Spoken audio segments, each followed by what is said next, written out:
My second short film, Pick Up At Arby's, comes out in a few weeks, and I thought I might as well make a video kind of explaining some tips and some things I've learned. I did a similar video when I did my first short film, The Weekend, and I did a video explaining how I made the movie, kind of like the tips and kind of like what I've learned. And I thought I might as well make another video explaining what I've learned on this journey, since it's been kind of crazier. It's been 2 times as longer, and this has been more challenging in certain aspects of the movie. I think the first thing that I really learned is like planning out the days, and that is kind of like the key frame of kind of everything in the foundation of the film. Basically, sometimes we would have certain days where we're not sure if we're going to film or not. If we did end up filming, we weren't really sure in like the plan or like kind of like what we were doing, where it was, and kind of like I was kind of like scrambling on the script and saying like, oh, like, hey, what can we shoot today? Maybe we could do this one, and then I wouldn't have that like planned out effectively, and I wouldn't have like a good idea of like where the scene should be, and I know like I did a certain aspects in this movie where like I allowed my actors, even though I scripted out the movie, I kind of allowed them to just say whatever for the dialogue and stuff, because I know they had a really hard time last time with like the dialogue and the script. So I just kind of let them do their own sort of version for that. And in some aspects that worked out really, really great. But in others, like they weren't really sure like what to say. And sometimes we did try a lot of improvised stuff. Maybe we would get ideas on the spot. But that foundation plan, I learned in the beginning, like, hey, we need to have things planned out a little bit better. We need to like plan out the days, and the days that we end up planning more, and I set up the scene, I set up the script, I had a few notes. Those were the best days on set, is because when you have a full plan and like kind of like an idea, and sure you can have some improvised stuff and some unplanned things there as well. It just makes the whole scene and the whole like just makes the whole scene and the whole thing just 10 times better. I do think that like you don't need to follow the script 100%. I know certain directors and some sort of filmmakers do want like that sort of plan and that foundation, like, hey, it's got to be this, this, and this. If you're telling a particular story, in this case, in these kind of stories, we're very improvised. We're like kind of on the go, and we just make up certain things, whatever. And sure, like we don't need to follow everything. We can add more into it. We can cut some stuff from it, and that's what we do. That's what we did along the way. We just like cut some stuff and just cut some unnecessary stuff and stuff that I didn't want at all, and added stuff that, hey, like let's try this idea. This could work. And some of those did end up in the final product, and some of them did not. But it's good to have that sort of flow, and that you don't need to follow the script 100%, because you never know what ideas can pop up on the day of. And also, by the way, if you want to see more content like this, movie reviews, movie reactions, movie tips, and all that sort of stuff, make sure to subscribe also. And number 3, it's okay to redo some stuff, and it's okay to like do retakes and do some stuff, and even do reshoots if you don't like the final product. There was a lot of scenes in Pick Up At Arby's, and kind of halfway through, there was a lot of stuff that I was really happy about, and a lot of stuff I wasn't. A lot of stuff I kind of wanted to redo it, and it wasn't necessarily the actors or me or like the script or even. It was just kind of like, I guess, the overall plan and kind of like the overall story. I think like the story just didn't flow that well. Some sort of aspects of the film and other scenes. And that's when I kind of had an idea halfway through, hey, let's just kind of redo some of the script. There was a moment in time when like we had Abdil, who was going to play Michael, the main bad guy in the movie, but due to some complications and his work schedule and some stuff, it was just impossible to film around that. So I had my other friend Rabia, who was going to play the mob boss. They kind of swapped places in the movie, and like we kind of had to redo some scenes, because obviously we recorded some scenes with Abdil, who was playing Michael, and then once we swapped those roles, we had to redo the scenes.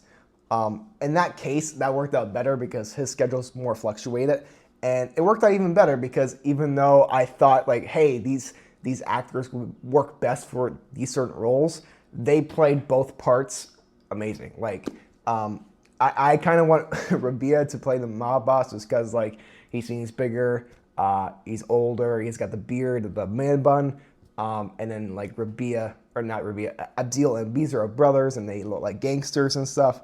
But I think in the final product where Abdil is the mob boss, it worked out better because he dressed the part and they both did a great job on their acting and their performance. And also adding to that, like just kind of redoing some of the editing as well. Like in the editing room, like I change my mind so many times. I do like 10 screen tests, like just little things like the color filters, color grading, sound effects, just whatever. And that also adds that sort of quality to the movie. I said this before, like music, like background stuff, background noise, color filters, color grading add to the overall quality of the film. You know, music also is a big one. I changed up so many music, I added so many songs and stuff, and a lot of them like were really great, but some of them did not fit. I'm like, yeah, I should probably remove that and add a certain different kind of song to match the theme of the movie, and just making the overall product as best as possible, even if you have to redo some stuff, basically. And number 4, also kind of contradicting this last point, is just being okay with imperfection. Let's be real, if you're making a movie, nothing's gonna be perfect. A good example of this is like when we were doing the last scene with the mafia. We had set up this little crappy like stuff in the garage, this little like desk, and it was gonna be kind of like this hideout area for the mob and like the gang and stuff. But in the background, and my mom pointed this out, like you can like see like toilet paper and like just a bunch of like random stuff like clothes and stuff. I try to hide as much of it as possible because like I know in the garage we have like, you know, obviously a bunch of like random shit. So I obviously want to hide like the Christmas decorations, Easter stuff, and just like the laundry. But in some cases, like the scene worked overall, like the acting and stuff. But if you look in the background, it's just like you can just tell that, hey, this is like really low budget. This is not a hideout. This is not like a mob, like mafia place at all. And in that case, like it's fine with that imperfection because like I could have easily like said like, hey, we're gonna redo this scene. Like we're gonna like rent out a place. But I'm fine of how the scene turned out, and like I really appreciate Abdil, Rabia, and Abizer for their acting and their performance in that scene. I'm okay with that imperfection because hey, you can write off some stuff like, hey, like instead of a hideout, they're in someone's garage. Like as sort of like a low budget element, you can add to the story, like saying like, hey, the mafia is like not as scary as you think because it's just some guy's garage. You know what I'm saying? It's not like you like imagine like the mafia in this like big like gang hideout, but in reality it's like this small little garage in this like little crabby basement or whatever. And then you can kind of add like that sort of comedy element to the movie, and you can just kind of make fun of yourself and some imperfections in that way. I know in The Weeknd there were some imperfections, like some like the Nerf gun thing, the gun that you can like see like the orange tip and the stuff, but like that sort of thing, that's like obviously we're not putting any budget into this, so in that case, like, hey, we're allowed to do that, you know. This is all low budget things at the end of the day. Eventually, you know, I'd love to get a full budget and do bigger things down the line, but you know, right now with just these friends that I'm doing it with, I'm fine with like the low budget aspects of everything. And number 5, and this was a big lesson or thing that I just learned, it's just life is just gonna get in the way, and that's gonna be all right. There's a lot of things that happened in my life throughout the few months. A lot of things like I was getting sick, people were getting sick, I got a new job, a lot of things happened, but at the end of the day, we didn't have like enough time to film. It took us like 4 months to film this. And it's only like a 10 to 15 minute short. I'm still editing right now, so I don't know how long it's gonna actually be. But life is just gonna get in the way sometimes, and you'll have like bullshit come up, and then you're gonna have to deal with like, hey, you planned for a Saturday shoot, but hey, someone gets sick, you can't shoot that day, you have to wait 2 weeks. That sort of thing, but that's okay because no matter what, life is just gonna get in the way, and it's out of your control. You know, like I said sometimes throughout the behind the scenes and stuff and the vlogs, I said like I don't really care like when I get this out, but there was a time and moment where I was like, yeah, shit, this is getting a little bit frustrating, but I had to remember like it's okay because it's out of my control. You know, I can try my best, I can edit all I want, I can, you know, rearrange and reschedule, but if life gets in the way, it gets in the way. At the end of the day, this is a hobby. I would love to do this like full time in the future, like this YouTube thing. But at the moment, it's not, and it's a priority that I'm really like passionate about this.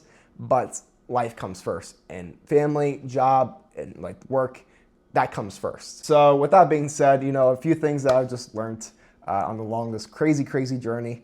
I'm going to make a lot more films down the line, and throughout this year, I'm making my feature film, a bunch of other crazy stuff. But if you are a filmmaker or a YouTuber or just someone who's in between, and if you need some advice and you need some help, there's a link in the description, and go check that out if you haven't already. Go check it out right now. And I'll see you guys next time. Thanks for watching.